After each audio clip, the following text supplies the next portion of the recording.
จังพร้อมกันเมื่อหอดเดือวอนให้หน่อยแทนผู้เข้างามนั่นนะแม่ต้นพุ่นลูกเอ้ยแม่จังลำเรื่องเดือสาวพี่แทนพักยังเงินเสดังคำลงหูดกระเด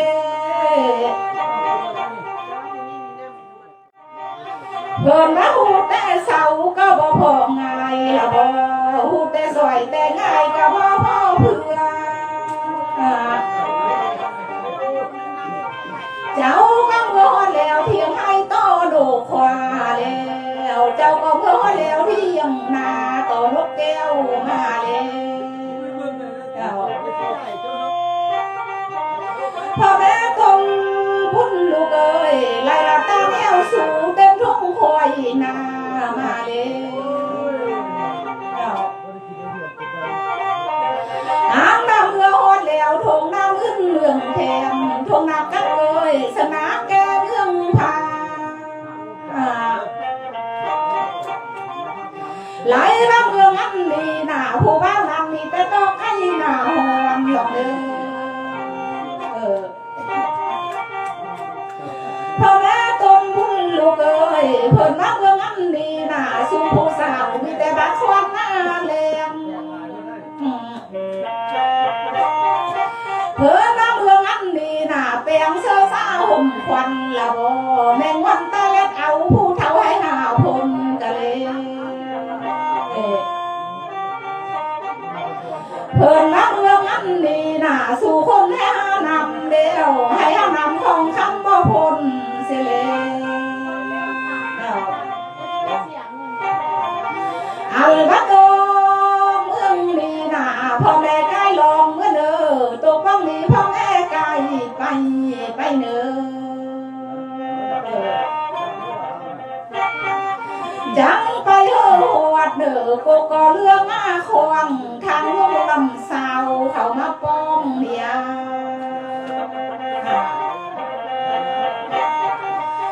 หอลินทอนเลยไล่ว่าแม่เท่าเปินเลยคันบามาฮอดดีน่ะเห็นแต่ต้นไม้น้อยตั้งกลางแก้วแถวแวว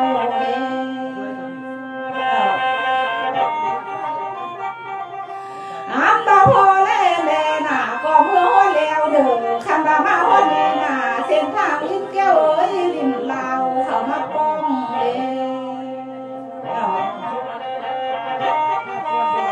พอต้นพุ่นลูกเอ้ยคันบามาฮอดดีน่ะทางแห่งเตอลุงพาเด้อว่าบาลิ้นเวียนเมืองลาวก็มาป้องทางเดียวนี่เด้อ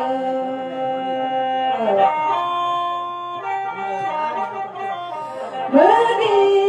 พวกเมียพ่อแม่น่ะก็มาฮอดแล้วรวยน้ำรวยแถมเท่าใกล้เล่นทองนี่นะไหลบ้าห้องเสือลำวงวงสวยนากะเล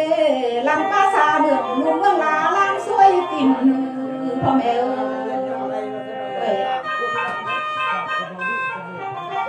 ขันละมาหอดดีน่ะพ่อแม่เอ้ยต้นบุญลูกเอ้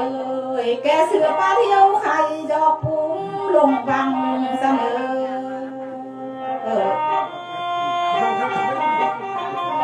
จังพร้อมกันอาบสานำสาธาดีพ่อแม่เอ้ยอันนำบังลืมจังลืมสาธา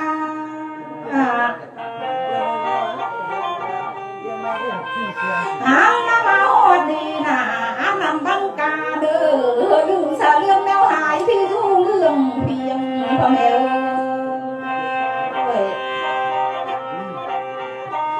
ไหลมาใส่ผูกกาลักเกยพ่อแม่จังลางสานาเด้อกันโลแก้วลางฟินเสนอ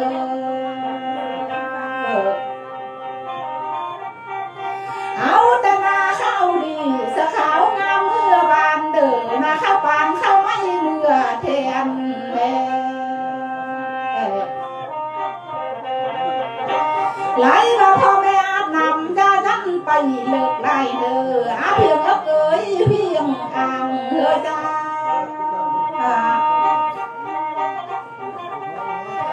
ขันบ้าน้ำแล้วน่ะพ่อเอ้ยจัน บเอาส่งเสือพึ่งลีมาไทยเคอเนอ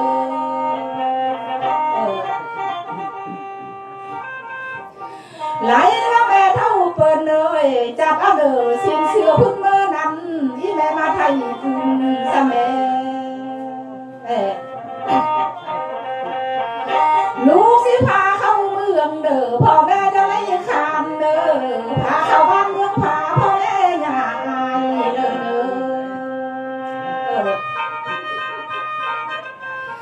จังพร้อมกับเข้าเมื่อเด้อสามจอดเข้าพันบานานาเข้าเมื่อทางสลาดวงเก้าพันทองไล่ดาลอดป้องหัวส่วนเออแทนสาวเขาเด้อจังเขาหัวเด้อทางดังส่วนเพื่อนอ้วนมาเข้าเมื่อทางส่วนกล้วยคำ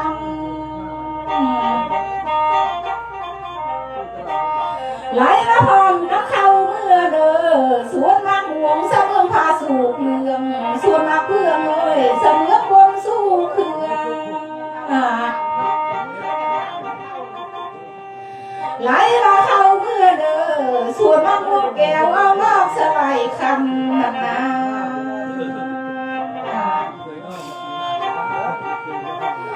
เมื่อดี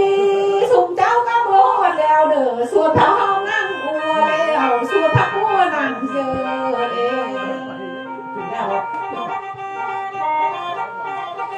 เจ้าก็เมื่อหอดแล้วเด้อส่วนทิ้งคือไอ้คุณลูกพระแม่เนื้อโทษเราก็เลยหุบคำเสาเอาเล่าเรื่องแรงเลย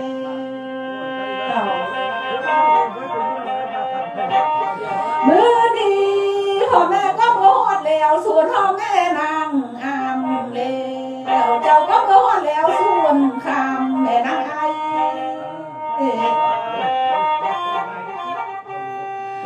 พอเล่นพ่อเนยแล้วแม่เปิดเลยพ่อแม่ก็โมดแล้วส่วนน้ำไหมหน้าตั้งห่มแถว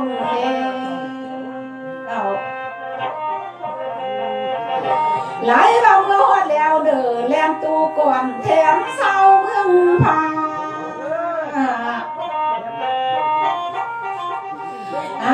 มาหอดดีน่ะนางอ้วนนั่นเป็นผู้เผาหูตูไอ้คุณลูกเผาป้องพ่อแม่เอ้ยเมื่อดีแล้วมาแม่เปิดเลยคันมาหอดดีน่ะแนวมาเธอคันลัวน้ำลูกเมื่อไทยแม่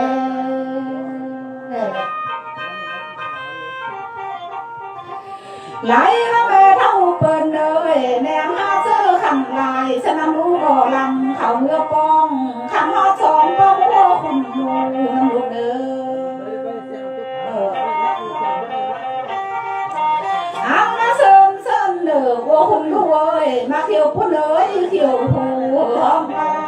มาเขียวมิงเขียวมาเด้อหอมคอแม่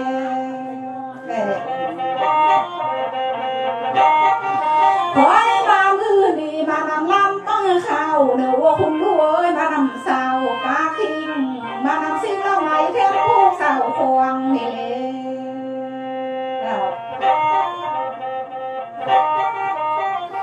วัวคุณรวยไรมามือดีน่ะวัวไรหูวัวไข่ตู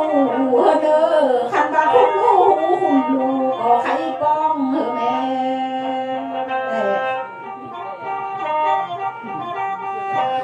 ไหลมายังมีนางนาดนองเด้อพาพ่อและแม่เข้าไปสู่ห้องนอนเลื่อนแทนแม่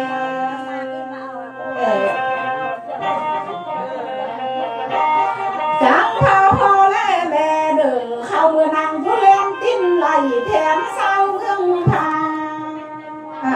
ไอ้นี่พอสูบยาสูบบอกเอายาสูบมาเชิญนี้เหรอนอกอะไรจะกอกช่องกอกหรืออะไรข้อ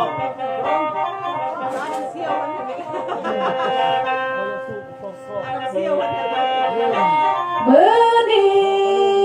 ขันว่ามาหอดดีน่ะพ่อแม่เลยบินยามเด้อแล้วก็ไฟบอกเชื่ออะไร พ่อแม่ตนพุ่นลูกเอ้ยคำว่าหัวแหลมตีนไหลแถมเศร้าเรื่องพาหนาก็ยังหาเธอขัดหลัวน้ำลูกเอื้อไทยเด้อสุบยาเด้อเนอะไหลละแม่เท่าเปิดเลยแนมหาเสื้อขันลายเขาเมื่อป้องขันหักศอกเมื่อป้องเทมควงน้ำลูกเอ้ย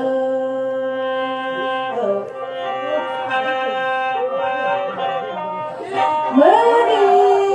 ไล่มาพอเทียมควงเลยคำว่าเทียมไปด้านไหนว่าลำไฟกันมาเด้อ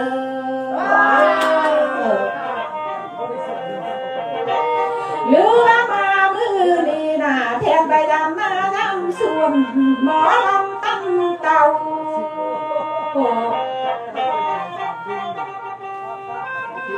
พอตรงบุญลูกเอ้ยแทนไปกินเหล้าพัวเขียวพูดพัวบางนาแม่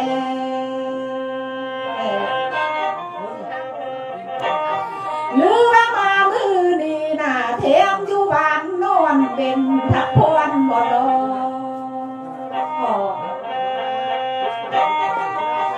ขอลิ้นทอนเลยไล่มาแม่เท่าเปินเลยข้าพแถมพักผ่อนนี่นะเฮาที่ปูข้างหลังพยายามถือฟังกา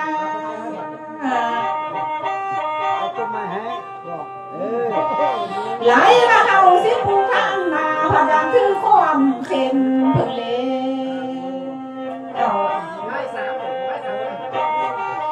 มือดีไล่มาเห่าจังปูข้างคางดอแม่เปิ้นเอ้ยแถมเท่าจังงานหูแก้วมาพังเฮาเด้อไล่มาเซินเด้อพอแถมข้างเอ้ยมือดีหน้าบ่แม่นมือห่วงอีพอจะนอนลายแม่ลูกมามือดีบ่แม่มือเลื่อนไงสะแถมควงอย่านอนที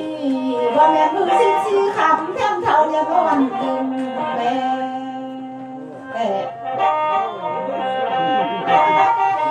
ไหลมาที่วังลูกหน้ามาแต่เมืองลูกเมืองวังลีเลียนี่นะลูกมาแต่เมืองเพียงเสมือนกางอนเอ็น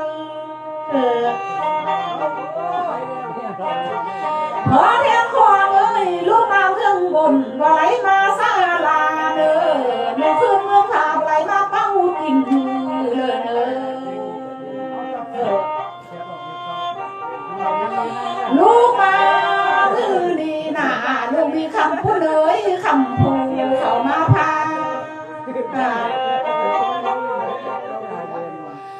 ไหลก็มี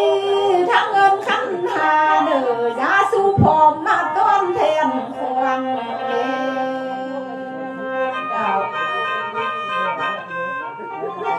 จังเซินเด้อพอแทนควงเลยมาเขียวพูดเลยเขียวพูห้องปากจังเด้อมาเขียวมีเขียวมาคือห้องคอแม่เบอร์ดี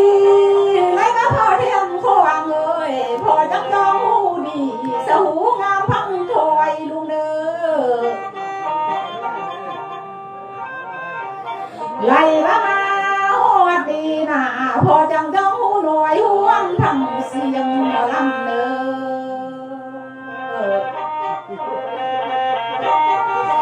ลูกมาพื้นดีมาลำป้าเข้า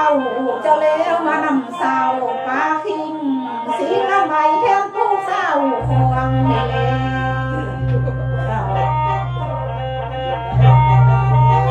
พอแทนควงเอ้ยไรว่าสาวควงดีน่ะคนดีมีซื้อเด้อพอเด้อน้ำมาพาพ้นดันสะโตคำเบอร์อ้อยกะเลยตกแต่น้อยทางที่หนึ่งนำเงินซื้อพ่อเลี้ยงทอนพ่อลิ้นทอนกะเลย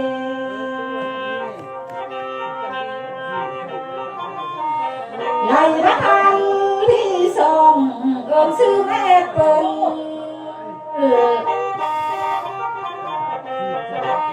ไหลละนานสักกูเพิ่นนำหน้า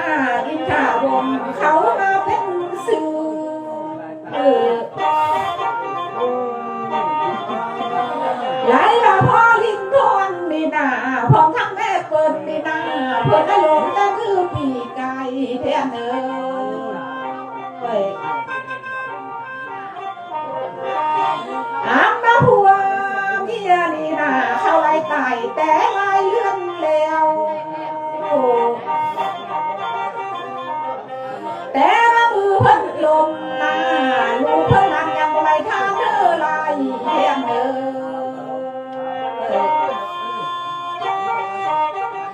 ไล่ละมือแม่เพิ่นตายลูกหลานทางเรือนเอ้ยยังบ่ไล่ทางเด้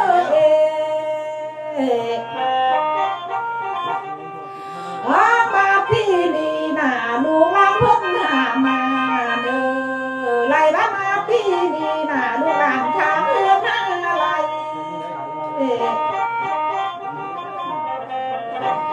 ไล่ละลูกเพิ่นนั่นน่ะผู้ที่หนึ่งนั่นน่ะซื้อผู้จำเด้อ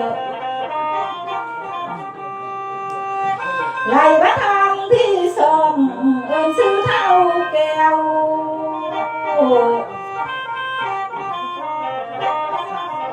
ไล่มาทางที่สามนี่ซื้อนางพิมเด้อเป็นลูกสาวเพิ่นแล้ว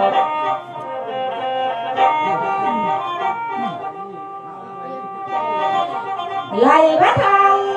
ที่หาน่ะซื้อนางพิม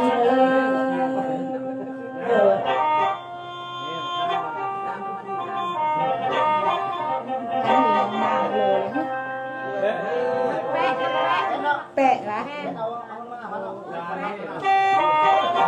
ไล่มาทางที่หกนี่น่ะซื้อนางแปะและเด้อทางที่เจ็ดนี่ซื้อนางปอม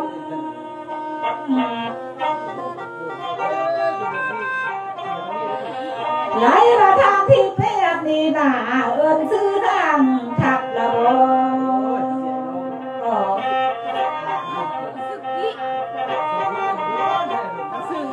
ไล่มาทางที่เก่าถือเท่ากิกะเล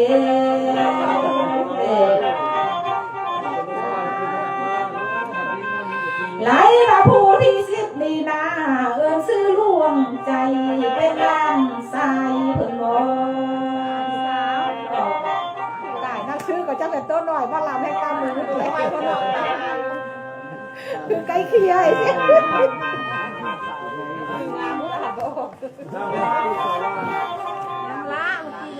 มือดีไล่มาลูกแม่ลำเพิ่นนาพลายแต้งเขาเสื้อพันได้เด้อหาไงเสื้อพันแปลง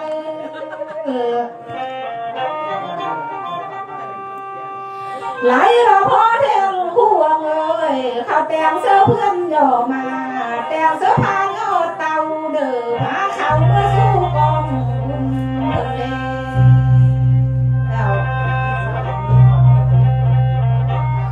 เพิ่มจากเหตุกองบุญกองทานอันยิ่งเยอะและเด้อ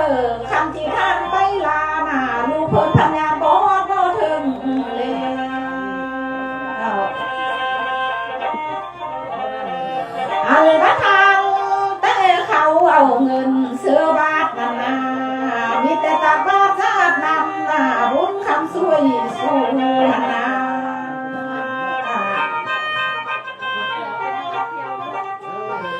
ไล่มาลูเพิ่นนำหน้าพันยาบ่ฮอดบ่ถึงเพิ่นจังแล้วหาเสื้อข้างรวมเพื่อไทยเนี่ย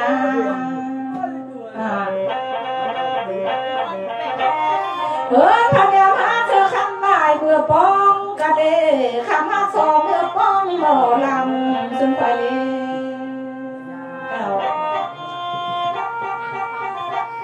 ไล่มาลูเพิ่นนำหน้าไล่โทรศัพท์เพื่อนำพันหาโลเมื่อพอ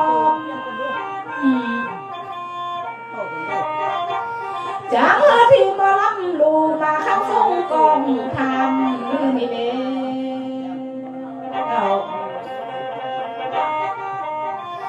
พอเทม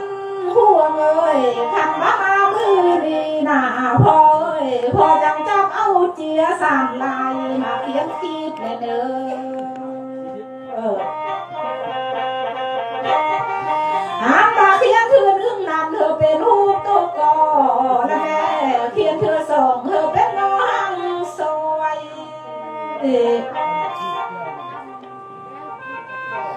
ไหลละมาวันนี้น่ะพอจังเครียดเอาเด้อสื่อเทื่อละน้อย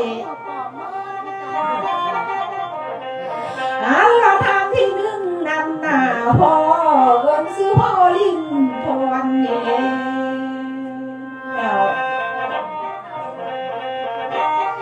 ไหลมาทาง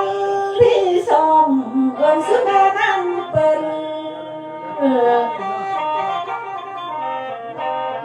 ไหลมานำสักกุลเพิ่นนั่นน่ะยินท่าวงเขามาเป็นสื่อ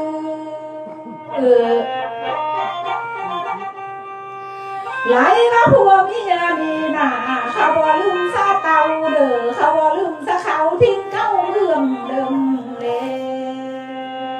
วเอาล่ะเข้าไปให้เขาก็ปมมาเข้าไปหน้าเขาก็พ้องเตาเด้อแท้เลยเขาหรือพามาห้องแม่นเดียวแล้ว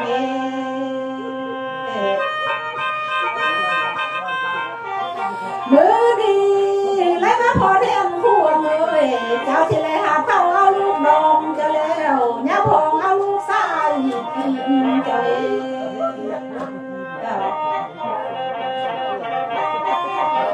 ไหลบาดจบซื้อไหลแล้วน่ะที่ไรปั่นให้พ่อแม่เฮาจ้าปั่นหน้าเอ้ยพ่อแม่เฮาสา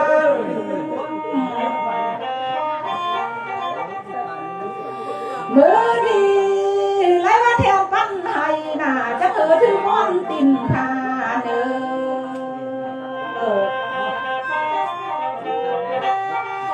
พอลิ้นทอนเลยเลยมาแม่นั่งเปิดเลยแถมปั่นลิ้นปั่นหน้าเธอถึงม่อนตินบาน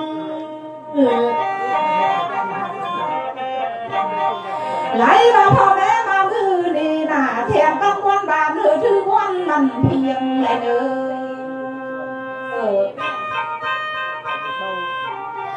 แต่ว่ามาอยู่พี่น่ะแทนปันให้เธอเอพอและแม่จังเสนาเนอ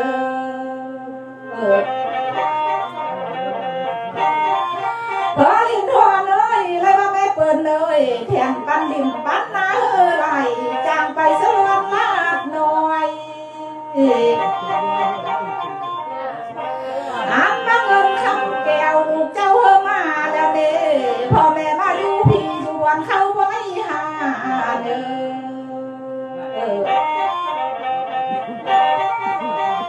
ไล่ละมาอยู่พี่น่ะอยู่วันมาบ่ไม่ซื้อเด้อคันมาอยู่เป็นมือน่ะพ่อแม่แล้วกินข้าวเฮอมีผู้ยอมมาเด้อ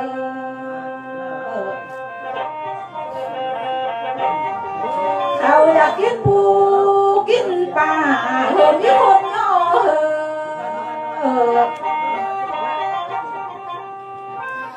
มือดีลูกก็มาส่งลำก็ฮอดวันดีและแม่ลูกมาส่งวิญญาณก็ฮอดวันแลม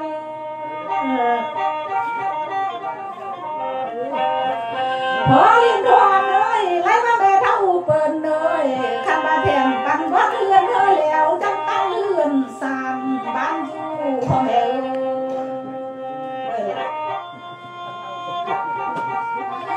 ไล่มาเฮือนล่างลีลูกท่านเมืองเพียงปั้นเธอแล้วเล่เฮือนลังเยอะนั่นลูกเต้าปั้นมาแล้วเล่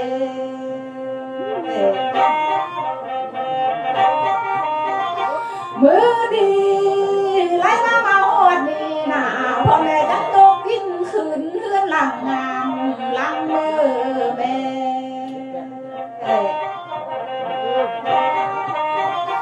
พ่อแม่โตพุ่นลูกเอ้ยคำว่ามาหอดดีน่ะโตกินขืนเฮือนเยอะหลังงามเจ้าเด้อ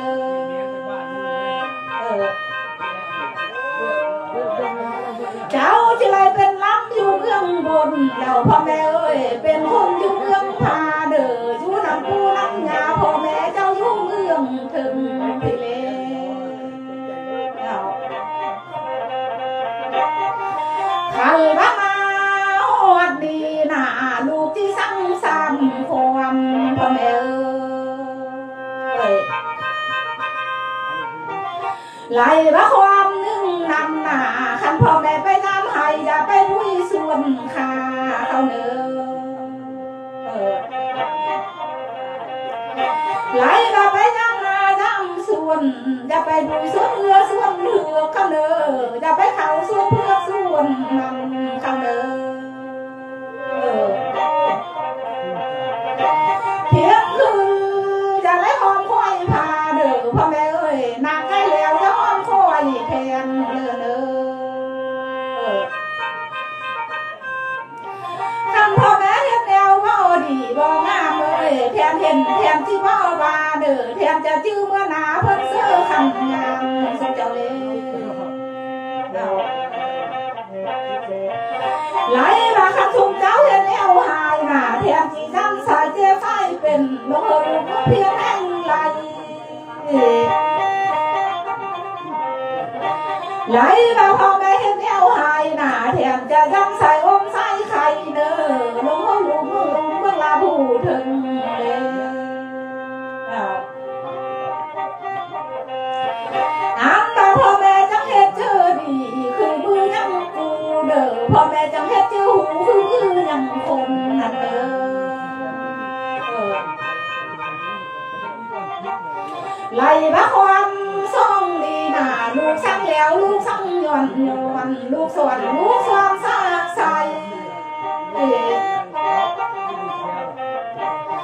เอาละความลูกสวนพ่อแม่อย่าลังเด้อความลูกสั่งนั้นพ่อแม่อย่าดื่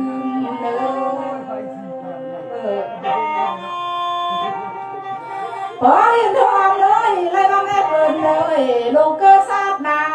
อยากเกิดเป็นเต้าเด้อเขากินเอาอ่อนสุดเจ้าเองไหนว่าจะเกิดเป็นจองเขาที่ตั้งน้ำหอนพ่อแม่จะไปเกิดเป็นหมอนเขาที่สร้างโลกเอาเงินเด้ออันปัญญาเกิดเป็นกว้างเป็นพันนายพันเขาจี้ขาเด้อพ่อแม่เอ้ยจะไรเกิดเป็นหมาเขาจี้ขี้เที่ยวทางเลยไหลมาลงเกิดซาดนาเกิดดังดูไล่ปันจำเด้อเกิดดังหลานไล่ซ้ำเกิดดังดูแม่เต่าข้าวข้องเด้อเงินดีเด้อ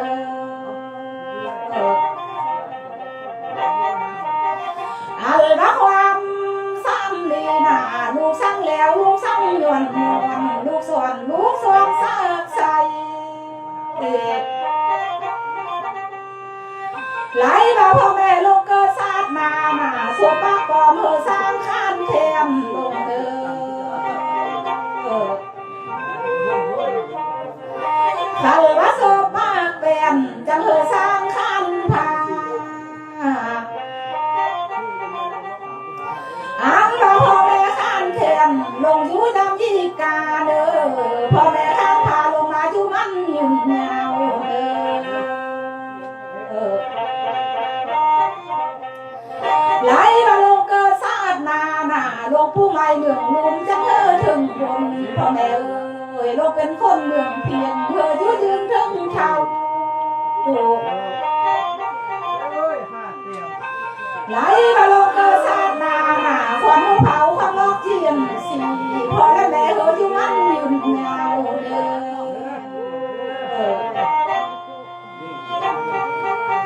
พ่อแม่ตุลพุ่นลูกเอ้ยความลูกสวรรค์อย่าได้ลังละเด้อความลูกสั่งนั้นพ่อแม่อย่าดื่มทำที่ลืมเสื้อพื้นตั้งใบ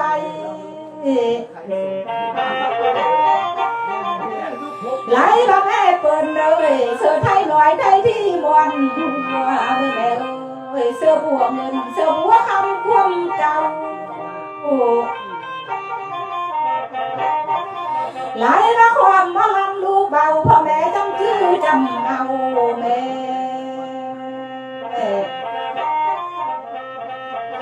มือดีลูกก็มาส่งลำก็ฮอดวันดีมาส่งกองบุญกองทานก็ฮอดวันแล้วส่งหาลักป้าข้าวจะแล้วส่งหาสาวป้าทิน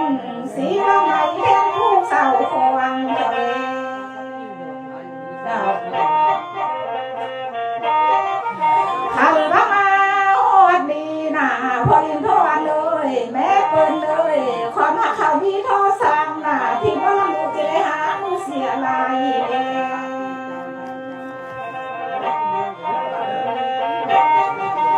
มือดีไรมาของทักมีท่อผู้ไว้หน้าที่ไรหายซาลาเด้อของทักเขามีท่อพาหน้าลูกจะได้จ้าคนทางก่อนเด้อ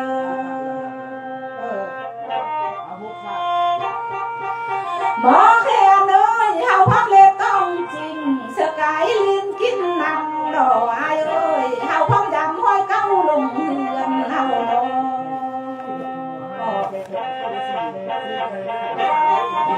อายดอลังดองเอ้ยมือเบื้องซ้ายเบื้องข้างคำจาดอกแดงไหลบ้ามือเบื้องขวาสามเมื่อคำหา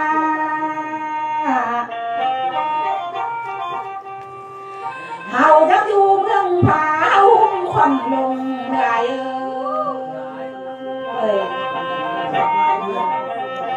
อายจะหุ้มลงมาเด้อควันอายได้พี่ผู้เมื่อยแขนเฮาว่าควันอายได้แขนผู้เมื่อยกอยมาละเมยอาจจะหุ้มลงมาเด้อควันละน้อยสาวละห่มคำเนี่ย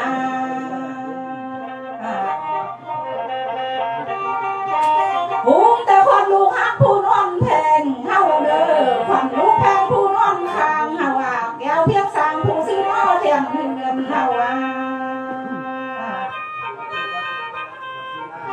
หุ้มแต่ควันลูกนายเต่าพวกเจ้าสัมภาเฮาเด้อหูแต่คนสูหมูสูเอ็นน่ะมาดังอิงสั่งเราน่ะสูหมอเท่าไม่เท่ามาเท่าแห่กองบุญมือเนี่ยไหลมาเพิ่มมาแห่กองบุญกองทำเธอพอลินทอนพร้อมทางแม่เปิ้นดีน่ะจำเธออยู่เท่าไหลมาสูหมูสูเอ็นเลยสูหมอเท่าแม่เท่ามาเผากองทำมือดีเฮดูมันยืนยาวเด้อไอ้บ่ลังดองอาจจะหุ้มเด้อ30 คนทางหน้า50 คนทางหลังเฮาไอ้จะหุ้มลงมาเด้อควันเอาพี่เลี้ยงมาควันลูกตาเลี้ยงหุ้มแต่คนนิ้วติ่มสนิ้วมือซอยลอยเด้อคนที่รู้นิ้วไว้ต่ำไอ้ก็หุ้มลงมาเด้อควันคิวละควันตาควันขาลาบาไรควันละไม่หัวเจอเฮาว่าไอ้จะหุ้มลงมาเด้อไอ้ควันลงผู้ใหญ่เพื่อลุ่มถึงบนเฮาควันลงเป็นคนเมืองเพียงอยู่ยืนถึงเขาอัลลาควันหัวเผาควันออกเทียนสีจะเธอมาอยู่มันยืนยาวไอ้ก็หุ้มลงมาในลาไล่ระเบียวกันหุ้มเนาสุกเอาเท่าแม่เท่าจะเผาห้วยนอนไล่เด้อแม่มาหงคำเลยนะกะตาเจอตาเบยดำนอนเราเองก็เอาเงาเนอะเอาเงาก็คือเดียวเฮาไปกลัวแต่ก็ทำเต๋อทำเมื่อมาเบียงเนาะใกล้บ้านเมืองนะใกล้เมืองดีเมืองนาสวยฮอดเนาะแต่ว่าแนวเดินกะจ้าเฮอฮอดเฮอถึงจังไปทีเฮอเนอว่าเนี่ยเราก็เอาสุดความสมาร์ทประจันซะโอ้ได้แล้วบางครั้งก็เสียงคอไหลแต่บอกว่าเอาความไปก่อน